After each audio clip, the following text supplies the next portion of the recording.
Joining me now in the studio for our Connect to Congress series is Congressman Will Hurd. Thanks for stopping by. Lots to talk about, so we'll get right to it.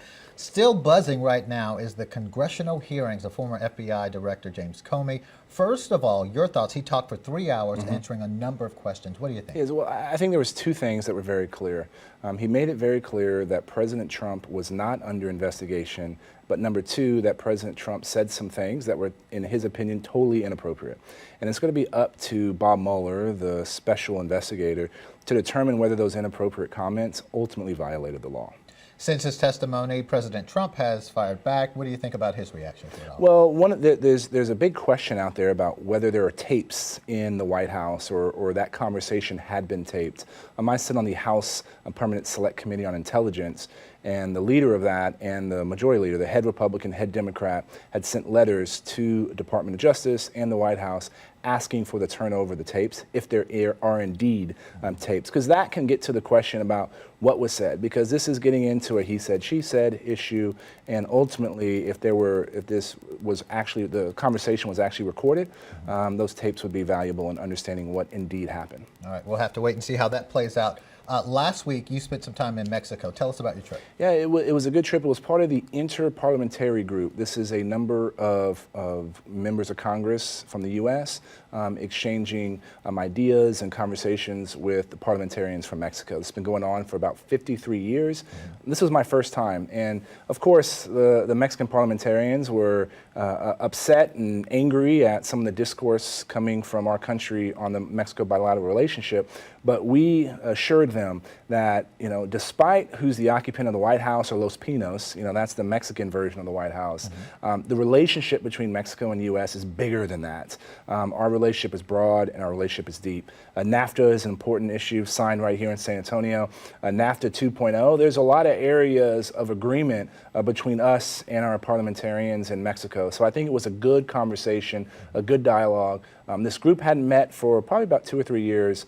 But this was a successful conversation. We even were able to come up with a joint agreement on where we think the relationship needs to go. So it was very fruitful. What do the folks there think about the border wall? Well, I think most folks there agree with me that building a wall from sea to shining sea is the most expensive and least effective way to do border security.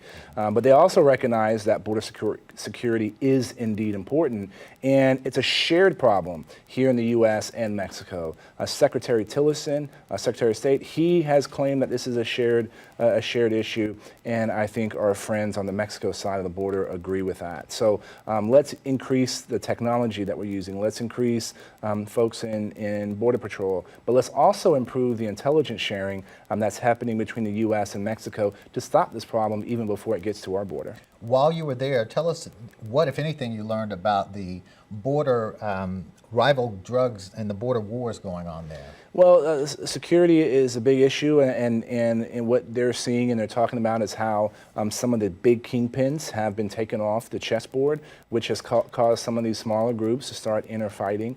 A lot of the violence that's happening is narco-trafficante against narco-trafficante, but this is a big issue. One of the things that we're dealing with is the amount of poppy production that is happening in Mexico, and the Mexican army is committed to doing poppy eradication, and this is one area where I think our two governments can start working a little bit better. We have some experience with that in Afghanistan. We have some experience with poppy eradication in Colombia, and this is one area where that relationship can improve. Any fears for the U.S.? Well, the amount of drugs that are coming in here, right? But also, it's demand in the United States that is driving this. Fentanyl is a major drug that's highly dangerous, that is being produced. It's a shared problem because it's impacting communities in Mexico as well. So we have to deal with the demand side and the supply side at the same time. Okay, shifting gears now. Terror attacks in London, 2 within a week's time. Sometimes you're privy to information that we don't get. Any information or any intel about any averted attacks here in the U.S.?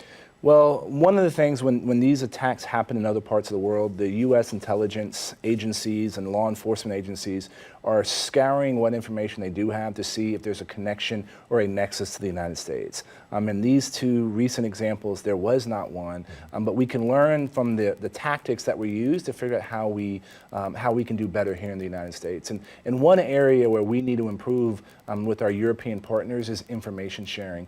I was on a task force that looked at foreign fighters, Americans going to travel to Iraq and Syria to fight with ISIS and coming back. And one of the things that we learned was our European allies were not using all the information we were sharing with them against known travelers. So watch lists and making sure that people that were traveling throughout Europe are not on our watch list. That's improving since we've done this task force. We also found that they weren't using, they weren't checking the travel documents of every single passenger. That's crazy. And I just reintroduced two pieces of legislation to tighten up, to be able to get, one of them gave technology, software, to our European allies that would help facilitate that information sharing. Because if we get the right information to the right people at the right time, we keep terrorists on the run and off our shores. Okay. Let's talk veteran affairs and tell us about plans to synchronize health care for military men and women after they leave the service. This is a really big deal. This is an issue that we have, since I've been in Congress and working on it. And the problem was when our soldier, sailor, airman, and Marine were leaving DOD, they were told to print out their electronic health record and physically carry it to a VA facility. It's 2017, we shouldn't be able to do that. And the difficulty of trying to get the electronic health record in the DOD and the electronic health record in the VA to talk to one another, the federal government spent $500 billion trying to get those two to talk, and were unsuccessful. So the current head of VA says, enough is enough, we're using one. And we're gonna use one system within the DOD and the VA. And that's a pretty bold move. There's I'm sure in the transition's gonna be some difficulties, but making sure our veterans have access to all their records when they were in DOD and what's called a longitudinal record, so understanding every time they went to see a healthcare provider is gonna allow us to provide better care to our veterans. Yeah. And the DOD and VA are the world's two largest providers of healthcare.